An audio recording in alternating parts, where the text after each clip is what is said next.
Prynhawn da, good afternoon. Thank you for joining me on this chat, a very important chat, very current at the moment.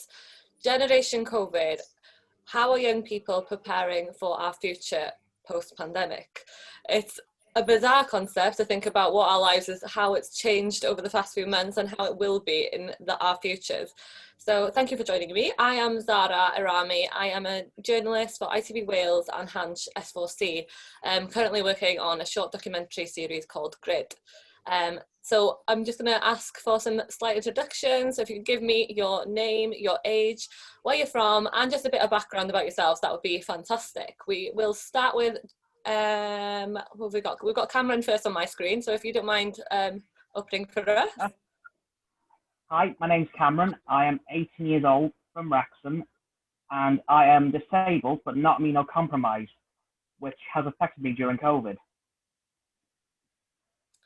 Thank you. And then we will move on to James. You're next on my screen. Hi, my name is James, and I'm a student at Cardiff University. I study politics and international relations. I'm also president of Cardiff University's Conservative Association, and I also head up a new non-for-profit platform called GWLAD Wales, which aims to spread and promote conservative values in length and breadth of Wales. Amazing, thank you. And Chizi, you're just next on my screen. Well, I'm Chizi Phiri. I'm 24 years old. I studied at Swansea University. I did public relations and media studies, and then I went on to be student union president there. After that, I was women's officer at NUS Wales, and now I work for a digital PR agency in Bristol. Thank you. Rhodri? Shwmai, Rhodri. Good afternoon, my name's Rhodri. I'm still in school at the moment. I'm at the sixth form at Ysgol Preseli studying physics, geography and maths. I've been a member of the Urdd since I can remember, really, and I'm from North Pembrokeshire. Excellent, thank you, Rhodri. I just wanted to open up this conversation with how the worst question is, how has the pandemic treated you? How have you been coping over the past few months? A big question, I'm sure. Let's start with you, Chizi. How have you found the whole thing and the adaptations? Yeah, I think like everyone, I think it's just been really challenging. Really challenging year. I am currently working, so I'm very fortunate to be able to be working, but I've been working from home since March, and with no real plans to be going back to the office. So, you know, adapting to that new working environment, and I was quite new in my job when I started. So yeah, it's been quite tricky, you know, training, getting to know colleagues, whilst adapting to this new normal. But I think it's getting easier. The only thing that's concerning me is, you know, the plans for the future. There just doesn't really seem to be an end in sight. No, I think we can all agree that it's impacted all elements of our lives as young people, and especially with like disrupted education, reduced job opportunities and concerns over mental health. Like COVID has really been a really difficult period for young people. I will pass over to Rhodri. Your teen students at hyn o bryd. You're a student at the moment, still at school, so how has this impacted the experience of being in school and the problems with exams and so on? Well, to be honest, I think everyone could agree that education's been turned on its head. I was studying A-levels last year and we were off school and they were saying, well, in 2 weeks you'll be back. We'd expected to be back by April, but as we all know, that's not how things panned out. And I didn't know what I was preparing for. I was sitting in front of a computer as I'm doing now. I remember one day I was working from 9 in the morning until 12 at night because teachers were piling the work on because there was still that possibilities of the exams taking place. So there was that huge uncertainty, which was a huge problem for me. And then Kirsty Williams made the announcement just last week that there would be no exams next year, but there would be tests of some sort. So in a way, we're still in the same difficulty as we were back in April. ansicrwydd ydi o, it's the uncertainty sort of what is to come for us young people, and that's bound to have an impact on our mental health. Surely being anxious that we don't know what's happening with education, we don't know what's happening with future job prospects. How has that particularly affected you, James? Yeah, I think it's been a weird one with university. Obviously, at the moment, I sort of participate in a sort of blended learning approach. So usually I'd have 12 hours a week in a lecture theatre in tutorials where I'd be in front of a lecturer being taught. However, now most of my learning is online. 9 hours is online and 3 hours every 2 weeks is in person. And, you know, I think it would be wrong if I said it was ideal, but it absolutely isn't. Especially when you consider the fact students are paying £9 grand a year for what is essentially an open university course. Now, I think that's a huge issue, and I know I shared, you know, the concerns I share, I think I shared across the board. The NUS did a survey recently where they found a quarter of students at university don't have access to online learning. A third actually don't find the provision being set as sufficient enough. Now, you know, this is a huge issue, and we do risk actually losing a whole generation to COVID-19 simply because the education standards aren't being met. And again, you know, this is going to have huge knock-on effects. In 10, 20 years' time, I think we'll still see the effects of COVID-19 on young people. I think it's important for, you know, every government of every colour to take education seriously and sort of pull their finger out, really. 100%.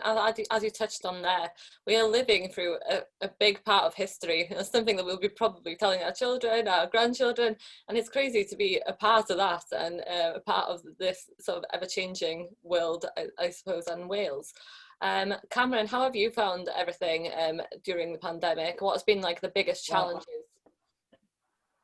Well, earlier on in the pandemic, I didn't know how my college course was going to go because it's roll on, roll off, but with it ending so abruptly and I'm not able to complete the exams expire every September. So I thought, am I going to have to start again? Am I going to be able to continue? Am I going to be able to do it again?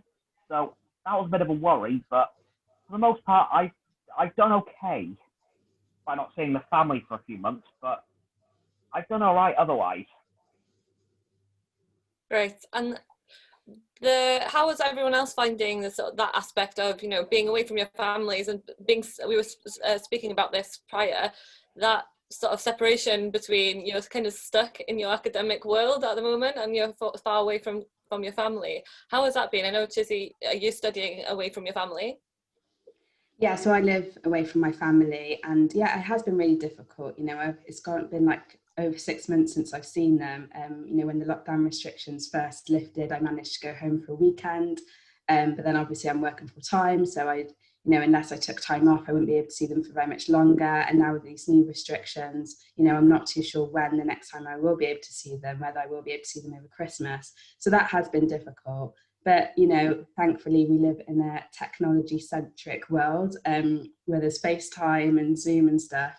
It's obviously not the same, but I think it's really helped me appreciate them a lot more and call them a lot more. So I'd say that's one positive out of all of this.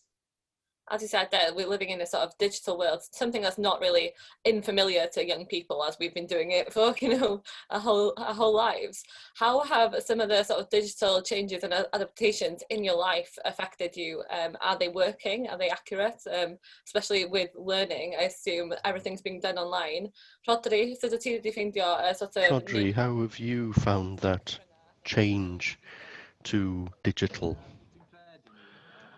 Well, because I live in such a rural area and we always hear about problems with connectivity to the web. Now, we were lucky, we had fibre into the home at the beginning of lockdown, but my grandparents live on a farm and the internet connection down there isn't great and you can't speak to them. And as you said earlier, mental health is so crucially important, and for us in rural areas, seeing other people is crucially important. But we are very fortunate that both grandmothers enjoy Facebook and they're on their iPads all day.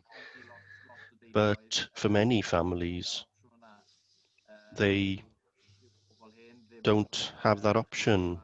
Older people aren't as familiar with using technology, and that's been a great problem. Yeah, definitely. The barriers are definitely there in terms of that's difference in generations. So thankfully we know what we're doing. I was just going to pass to you, Cameron. You've started YouTubing, and obviously you can create your content from home. So has that been an adaptation for you, or is that something that you started within the pandemic?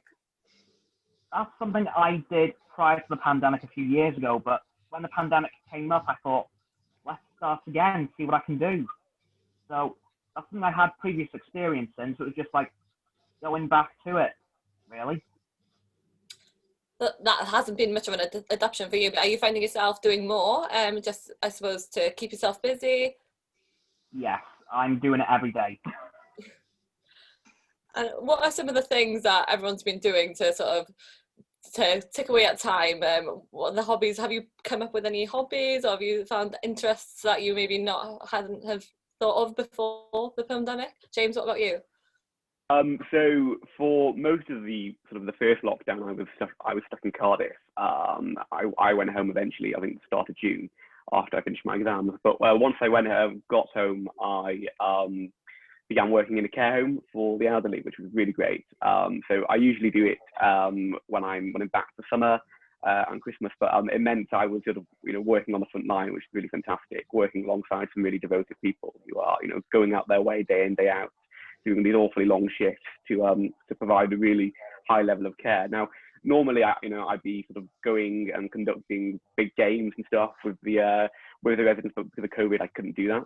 So it meant my sort of service that I offer was greatly reduced in terms of what we could do. So instead of going into the big activity room and hosting, I don't know, a game or whatnot, I had to go into individual rooms, change PPE every time. So that was a big sort of part of my summer, really, in terms of what I got up to. And then, of course, we launched Gwydir back in May. So we're constantly trying to find contributors for that, people who are wanting to write articles. So that, again, does take up an awful lot of my time as well. Imagine. And on that topic of sort of politics has changed a lot. I suppose people are viewing it differently as well, more significantly this year than any other year. So with the upcoming Senedd elections, and now 16 and 17-year-olds are able to vote, how do you think this period has impacted young people and the way they will be voting in the next generation? And what's the work that the next Welsh Government has to do to make sure that the young people's needs are met in the previous year? I'll take this one to Chizi. Yeah, I think it's a really exciting opportunity, actually. I think it's incredible that 16 and 17-year-olds will be able to get the vote and to be involved in the conversation. I think Welsh Government should be really ambitious in this area and take this a step forward and think about how they could restructure the current decision-making model to involve young people even more. I think the biggest challenges facing young people at the minute is definitely mental health. Climate change is something that as young people really, really care about. Reforming our education system at the minute to make sure it's inclusive and diverse. There's a whole range of things that are really important to young people and they're really asking for and demanding for. So I think these are the type of issues that Welsh Government should really delve into and be on their manifesto in the current coming to the next elections. Rhodri, pa fath o newidiadau sy ti'n licio? Rhodri, what kind of changes would you like to see in the next government? Well,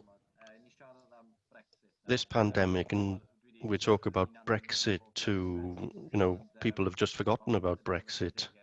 But in looking at the statistics, if 16 and 17-year-olds had been allowed to vote in the referendum, then we might be in a very different situation, but that's another issue altogether, I suppose. But it's crucially important now that the Welsh Government does ensure that students stay here in Wales, because we do see many people going over the border to England, and that causes a brain drain from Wales. We need some ideas in order to keep students here in Wales and to strengthen our economy. And then you look at independence. Certainly independence has gone up the agenda, and there's a real momentum there now, and who knows, in 10 years' time, there might be a referendum on independence. We see developments in Scotland, and there was discussion just yesterday on the impact that devolution has had in Scotland. And the desire for independence is certainly growing stronger in Scotland. And I think it's a matter of years before Scotland does vote for its independence. And I see Wales going in the same direction, if I'm honest. There are very uncertain times ahead of us. How do you think this year has really impacted politics and the way that future generations will be voting in this election? Well, I've sort of made no secret that I'm sceptical about votes at 16, but I do want to be proven wrong. Come next May, I want to see young people turn out in their droves, voting for whoever. I don't care who they vote for, as long as they turn out. Now, in terms of who they vote for, I think at the moment it's all up for grabs. I think if we have a party that actually puts considerable effort into their manifesto in attracting young people, and being radical, actually. I think young people want radical policies that will actually make a difference, rather than these sort of mundane, sort of general consensus policies. They want to see radical change on the environment. They want to see radical change when it comes to mental health services. And I think if a party offers that, then with that will come the support of young people in general. Thank you. And Cameron, how would you like the next government to drive change? Let's put it that way. Well, personally, I think the next government, they're still going to be reeling from the effects of COVID. So I think one of their first priorities, whoever it may end up being, is to clean up the mess that COVID has given them. So I definitely think that should be first on their list of things to do when they get into power, whoever it ends up being. And beyond that, yeah, just more radical policies, just massive changes in areas that haven't really had much attention in the last few years. Yeah, definitely. And it's a lack of opportunities this period, isn't it? Like at the moment, there's no jobs, like we're stuck in a sort of bit of a funk when it comes to like going to university. Everything's been delayed in terms of progression and your careers. How do you think the next generation will see that? Do you think that they will be sort of halted in making career decisions? How will that impact the way that they're thinking about their futures and the industries that maybe they are thinking of going into? Chizi, how do you feel about that? I think it's incredibly difficult at the minute to plan your career in this climate. I think, if I was at the position where I was just leaving university, my final year, thinking about what I wanted to do, I'd be looking for a really secure career, one where I thought I'd be able to progress, where I'd feel safe in that job. I think it's really difficult at the minute. The market is already so saturated, and standing out in an already saturated market is something that young people are going to find really difficult. So yeah, I think the way that people will be thinking about their careers is hard to plan, but I think they'll be going to be looking at industries that seem a lot more secure rather than ones that they would actually choose to. We've already seen this with the kind of negative messages we've been having in about the creative industry, which is, a real shame. I hate to think that any young person chooses to, work in a different industry just because they think it's more secure. But unfortunately, those are the issues that we're facing today. Rhodri, you've mentioned that you're involved with the Urdd and organisations like the Eisteddfod. How have those things been affected by the pandemic? And do you think that there's a positive opportunity because of this? Well, perhaps not positive opportunities, but those opportunities have certainly changed. This pandemic hasn't been entirely negative for the Urdd. We saw the very first Eisteddfod tea, and I think that was certainly successful. It was slightly different, yes, but you hold an Eisteddfod in a field usually, but if you can't do that, then you have to adapt. And for the Urdd, this pandemic has certainly had a significant impact. 49% of the Urdd staff has been lost, and the organisation usually generates around £11 million, but that figure this year is closer to £2 million. So the difference there is clear for all to see. But I have to say that the government's been very supportive of the Urdd, although it's 19% of the Urdd staff that are employed using public funds, and the rest is generated by the Urdd itself. So in coming years, it's obviously going to take years for the Urdd to recover. And on the subject of sort of funding and making opportunities for young people, James, how do you feel the next government should create those opportunities, and what are the steps then that they need to be taking to ensure that they are available? Well, I'd really love to see businesses wanting to invest in Wales. Now, we already have Airbus in Deeside, we have Aston Martin, Barry, but there's no reason why we can't see more business wanting to invest in places like Wrexham and places like Holyhead, where we've got a port. Now, I think if we do this, and we will eventually see this talent retention, people wanting to stay in Wales after they've done their undergraduate degree, their postgraduate degree. But I think that's a huge problem. I think we have, people coming to Wales because it's a really attractive place, whether they study in Cardiff, Swansea, Aber, Bangor.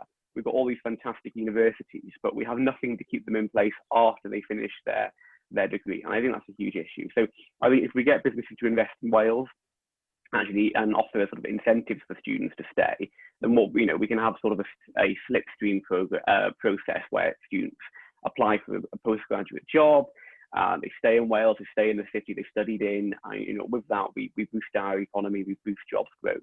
I think that would be a really sensible way in sort of tackling two issues: the issue of the economy and wanting to grow it, and the issue of keeping the talent we create. Thank you. And Cameron, what are the sort of opportunities that would really help you in deciding what you would like to do with your future, and how you would want what steps can be taken to make that decision a lot easier for you? I have to be completely honest, I'm really not sure. I haven't really thought much into that. I'm just trying to get COVID out of the way first, but I haven't really put much thought into that, to be honest. I think COVID acts as a massive sort of blockage in the system when it comes to making any decision, I suppose, with your careers, as we've addressed. And on that point, we are throwing to some questions from the audience. So these have been sent in. So if you'd like to answer a few of these with me. So one person asked, how can we use existing policies and structures, for example, the Future Generations Agenda, development frameworks and educational curriculum goals and delivery, to empower children to engage in decision making on building back better? I'll come to you, Chizi, on this one. How do you think young people will be able to take an active role in building back better? Well, we've had the Future Generations Act in Wales for 5 years now, and if I'm completely honest, I don't think we've utilised it to the best that we can when it comes to engaging and involving young people in that decision making.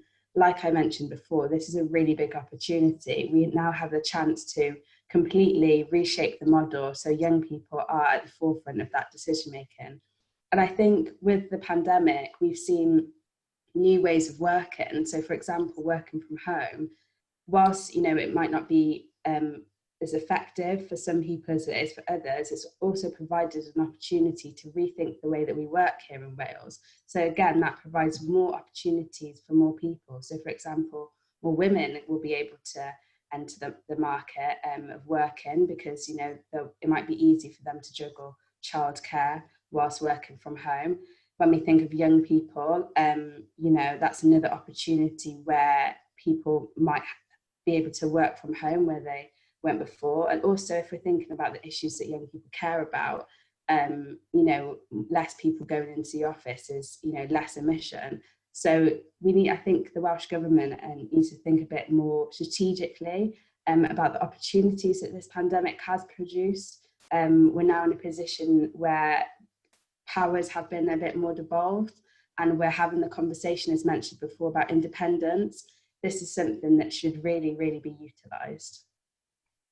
100%. And we've seen the overwhelming support and sort of interest that young people have online of driving change over the past few months. It's really visible on things like social media, where people are making their voices heard, wanting to drive change. So it's really important then that they are taking an interest in the schemes that the government have in place.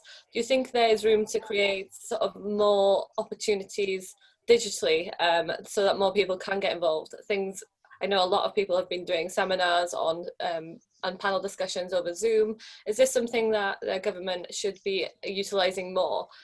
James, would you like to answer that one for me? I think sort of COVID-19 has presented an ability to be more accessible. I think the fact we're meeting over Zoom despite the situation we find ourselves in just goes to show that our institutions, our governments are adapting to the circumstances we find ourselves in. Now, talking from personal experience, as the president of the Tory Society at Cardiff, we've been able to host, a range of fantastic speakers who wouldn't actually usually be able to come to Cardiff because of the distance they are from the city. So I think it does enable a level of accessibility. However, I'm a big believer in sort of things sort of getting back to normal sooner rather than later. I'd much rather see all of our MSs in Parliament debating than debating over Zoom. But on the other hand, like Phiri said, it does present the ability for people to actually work from home, and in some cases that is more easier than it is going into the workplace itself. So I think it's a really complex issue, and it does need to be looked at with sort of a fine-tooth comb, really, just to sort of find out and realise what works for one person might not work for the other, and vice versa. And you touched on it there, is that you want things to go back to normal, because obviously the format has changed and politics has gone digital and online. Cameron, how do you feel about, do you think like politics has been a bit more accessible now that it has gone digital? Is it something that you've taken more of an interest in? Absolutely, yes. Politics going online has made a huge difference to how we're able to access it. Because when it's all in the Houses of Parliament, in the Senedd, down in Cardiff, it's all very closed off and needs to be one of those two places to really get a look in. But now it's all online, it can be accessed as easy as 1, 2, 3. So I'm really happy that this has happened. But as James said, I would like to see a return to normal sooner rather than later. I think we can all agree on that. A big question next. Will we see great powers for Wales post-Covid? Rhodri, neu ddod at ti efo hwn? Rhodri, I'll come to you first on this.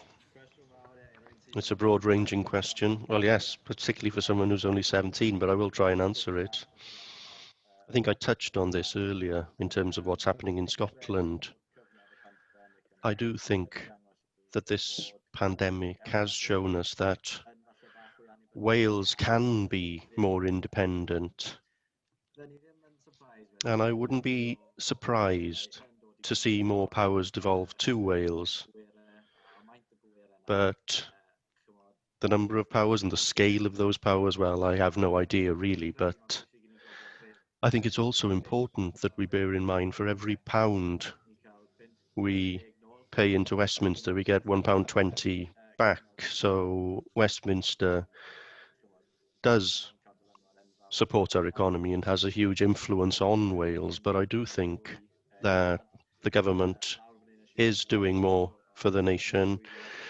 We heard here in Pembrokeshire there are to be 3,000 new jobs where they're building wind turbines offshore, and there are all sorts of developments, as James said, but these developments aren't going to be effective if they are controlled by Westminster. So if we want those powers, then we need independence.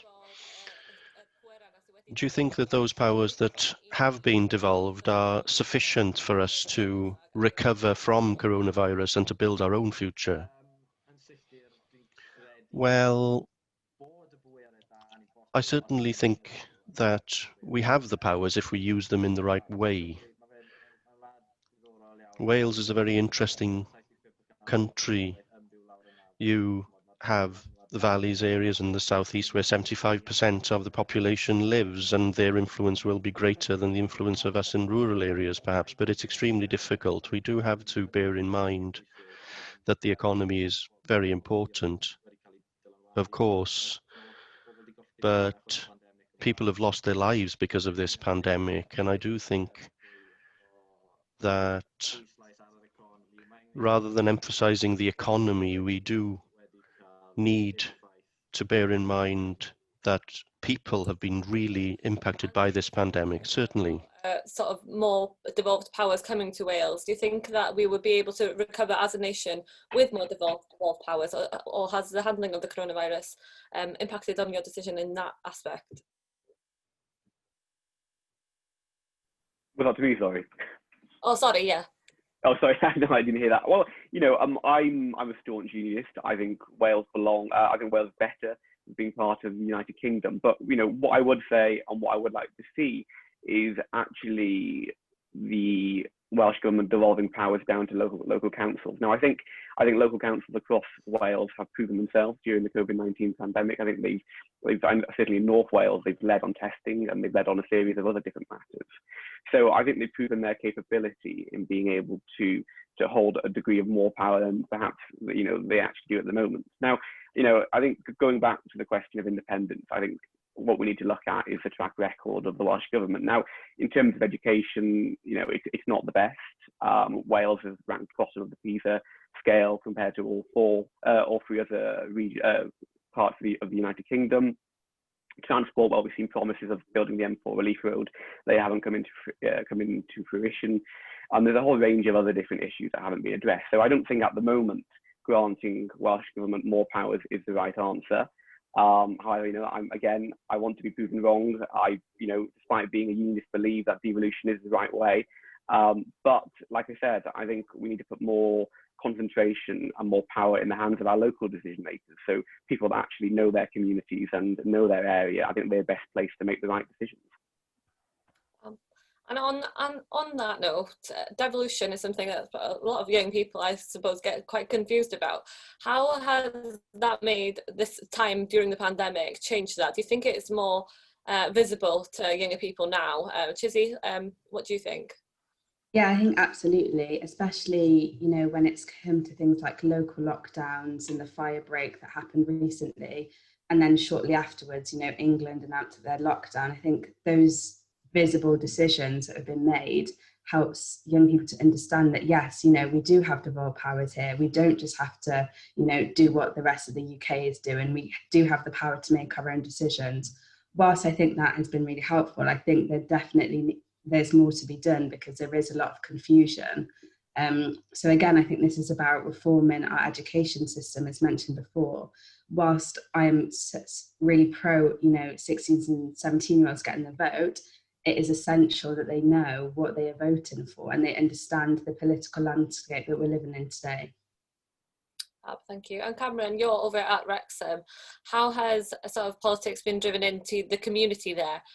Is it something that we're seeing a lot of young people relating to more and wanting to take an active role within the community? And how has the pandemic maybe affected the local aspect of Wrexham?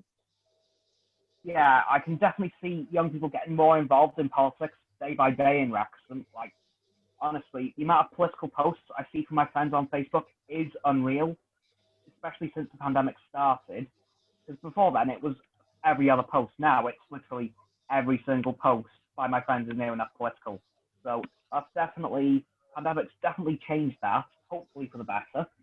And in terms of how the local, how we're doing in terms of the community, like, we're shrugging it off fairly well, the pandemic as a whole. We have had 2 outbreaks in the Wrexham Miler. We're actually going through the second one right now, but thankfully this one is a lot more well contained than the first one, so that one's coming to an end already, I believe. So we're doing okay in Wrexham generally. And how has Wrexham sort of been impacted by the virus? Clearly, it's up in North Wales, so I assume that it's a bit more quiet than the cities of Cardiff. How has that had an impact on the sort of local economy and sort of the organisations within it? we do have a lot of local businesses in the town centre, a lot of locally owned cafes, charity shops, little pawn shops. Those have been severely affected by this pandemic. Like, I was hearing stuff about a couple of them closing down. Thankfully, they have managed to avoid that, but we have lost a lot of our massive businesses as well. Like, we've lost our Frankie and Benny's restaurants, both of them actually. One of our Burger Kings appears to have disappeared, but we've heard nothing official where they just haven't reopened. And so we've lost, thankfully, no local businesses, but we have lost a couple of big businesses. But luckily, we do have other shops of theirs to keep a presence in Wrexham from them. So, yeah. Have you seen more maybe young people being more active in supporting local businesses just so that you can boost the economy? Is that something that young people have been doing over there? Definitely. I've been doing it myself. I've been going to as many local businesses as I can to keep them afloat. A lot of my friends have been doing the same, really. So, yeah, I've taken a massive role in people like keeping local businesses alive.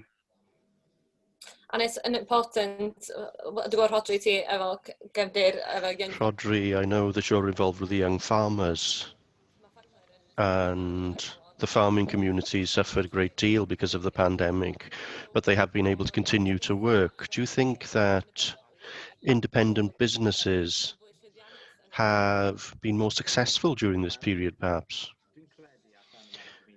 Well, I think here in the community, these are difficult times, of course, but one thing is for certain, everyone has pulled together. And with businesses, everybody knows each other, and we try and support each other as much as we possibly can. I wouldn't say that businesses have been particularly successful, but certainly it's raised the spirits of the community to see that the local shops are open, particularly with older people. Perhaps going to the shop is the only social contact they've had during this pandemic. And as you mentioned, I have a background with the young farmers here in Hermon. And during the pandemic, we've really pulled together and we've posed all sorts of challenges for each other. For example, running 5 miles and cycling 20 miles and increasing that on a daily basis. So in these unfortunate circumstances, we lost a prominent member of the club to the pandemic, and we have been raising money for local charities so that we can support them and the community itself. We've been making masks for the health board, but certainly one thing that this pandemic has taught us is that if we do come together, we are much, much stronger. I'd agree with that. Well, Rhodri said there's a lot of sort of community spirit and sort of an air of sort of helping each other out during the pandemic. What are some of the things that maybe you've done to keep that community spirit alive, especially amongst young people and supporting each other as a generation? Chizi? I think one of the things that I've done is just reach out to as many people as I can. Like we said before, we're really fortunate that we've got things like FaceTime and Zoom and whatever. So I've just been trying to, reach out to old friends, reach out to neighbours to see if they need a helping hand with shopping or anything like that. And just being a bit more present and a bit more open. And yeah, just being there for people, really. And what about you, James? Well, I think Rhodri raises a really important point, and it's the ability for community groups such as Young Farmers and other organisations do to sort of provide sort of unofficial mental health services. So it's this idea that, rather than go to your local GP, and I know this is especially prominent in Young Farmers, but you go to your friend or you go to your your group leader and sort of discuss your mental health with them. And I think that's gone sort of a long way to help young people during the pandemic. I think it's offered a sort of an unofficial support network in which they can actually go to somebody, talk about how they feel, their lives, that actually perhaps wasn't there in the first place. prior to the pandemic. So, I do hope that this is something that will stay, this idea that, we have people to go to outside of the usual networks to speak to and to talk about any issues you might have. And mental health is clearly something that's been impacted massively, young people of all generations during this time because of the extra stress of the coronavirus and how it's affected our lives. The next question is on that thing. So what have been the things that have kept you going during lockdown? Cameron, I'll come to you. Well, a few things. Firstly, my YouTube channel has kept me motivated day by day. Speaking to friends over Messenger, Zoom, just keeping in contact with people that I usually be able to see in person, just over technology like my iPad. And of course, my YouTube channel's kept me going every day, so I've had that going as well. Great. Rhodri, beth sydd bod yn cadw chdi fynd? Rhodri, what's kept you going? Well, we started a Crymych community project group on Facebook, and there were all sorts of challenges set there, and that generated some competition, who was quickest and so on, and there was a burpee challenge, so that was very popular. And although we can't see each other face to face, having that kind of competition is certainly beneficial for mental health, and I think this pandemic has taught me so much about mental health. I never thought about it before, and the pandemic really straightened me out. And I thought, wow, well, yes, mental health is so very important, because the biggest problem with the pandemic was there was no routine. You got up, you didn't know what you were going to do every morning, and that lack of routine really had an impact on my life, because I'm a very sociable person. I enjoy being out. And I was doing a few things for Hansh with friends and a few quizzes, which was brilliant. And I've become a quiz master out of this. And I also feel like Mo Farah, because I've done so much running, but certainly I'm fitter, but I'm also mentally fitter too. Excellent, thank you. Chizi, how have you sort of, probably touched on it there, a change in routine? How's that affected you personally? Yeah, I have to agree with Rhodri. I mean, I'm exactly the same. I love having a routine. I'm such a sociable person. I love planning what I'm going to be doing with my friends at the weekend, families and things. So that's been really difficult. And I think with working from home, I think one of the biggest challenges is finding that routine. Obviously most places, you work 9 to 5 or whatever, but making sure you do have that work-life balance. It's so easy to stay logged on to your computer and work extra hours, and just really creating boundaries and saying, no, this is the time that I'm going to be at work, and this is the time that I'm going to be relaxing in the evening, and just being really strict and disciplined with yourself. I think that's one of my kind of biggest advice, and finding a routine is making sure that you take that time out for yourself and just be kinder to yourself. Don't push yourself and thinking that you have to work extra hours or do that extra bit of studying, and just realize that we're studying and living and working through a pandemic. It's okay to take a break. It's okay to do something that you love, and I really encourage that. Yeah, it's important to touch base with yourself, isn't it? And just realise actually we are living through a pandemic, and it is pretty hard, and we're allowed to feel all sorts of ways. And as young people, a massive part of our experience is our friends and who we hang out with, if we go out, and that sort of social element of our lives. James, how have you found it as a student? I'm sure that has affected you massively. Yeah, it has been difficult. I mean, going back to March, I remember sort of the last night out I went on, we all sort of joked that it would be the last night out, fully expecting to be back in our student union on the Saturday night. Now, fast forward 7 months, 8 months, and, we're now not going on nights out. I think it plays a huge part in a student's life. And I think to say to a student, oh, look, you can't go to the SU on a Wednesday night, you can't go to into town on a Saturday night, is sort of, it's a big part of their university experience, and to say that to them is quite disheartening, I think. And, I certainly wouldn't want to be a first year going to university, because, you make your friends for life. I'm really lucky that the people I lived with in first year are my best friends now, and I live with them at the moment. Now, I think for a student sort of who's being thrown in the deep end, it is a really difficult time for them, definitely. 100%, and I can see that students out in Cardiff, like you can tell that they want to stay out past 10, and it's just not fun. No. It is just awful. It is. I can't imagine that, honestly. As a fresher, I would be, I don't know what I would do. I suppose they're adapting to the situation as much as everyone else is in different aspects.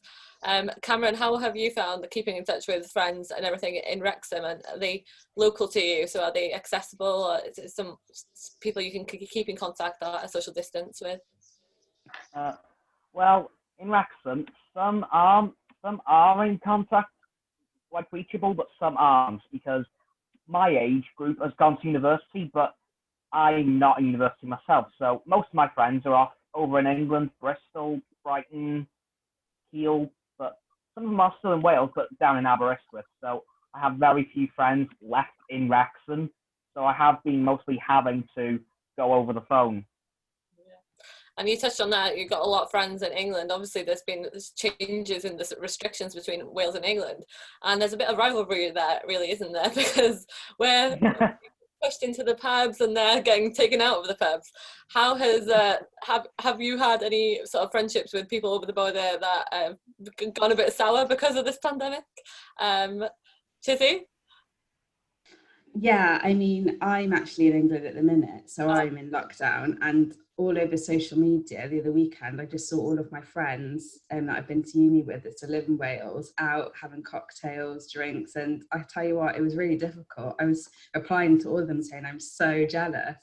But yeah, it's just one of those things, really. I guess, you guys had your fire break, so we have to go for our lockdown. I think it would just make things a lot easier though if we were all doing it together. Yeah, I think that sense of unity isn't quite there with the difference in the rules and regulations. Rhodri, how have you found it? Clearly, going to the pub with your friends isn't a problem for you at the moment, but have you had experience of people from England being in touch and asking you, why is this going on, and rubbing their noses in it? Well, I'm 17, so I'm not supposed to be in the pub in the first place. But, yeah. But when I do turn 18 next May, then you mentioned universities earlier. I was just now writing my personal statement for UCAS. I was working on the first draft of that. And I would say that around 40% of my fellow pupils are going to take a year out because there's just so much uncertainty about what's going to happen. You're talking about freshers. Well, what will there be freshers available to me? So in terms of England and Wales, Wales is looking more promising at the moment, but who knows what the situation will be in 12 months' time. I'm thinking about Aberystwyth because it's closer to me and more rural. I've heard good things about Cardiff, and I'm sure James could tell us about that, but the virus is increasing there. So, as they say in English, only time will tell. Hopefully there will be a Freshers' Week, but we'll have to wait and see. Thank you.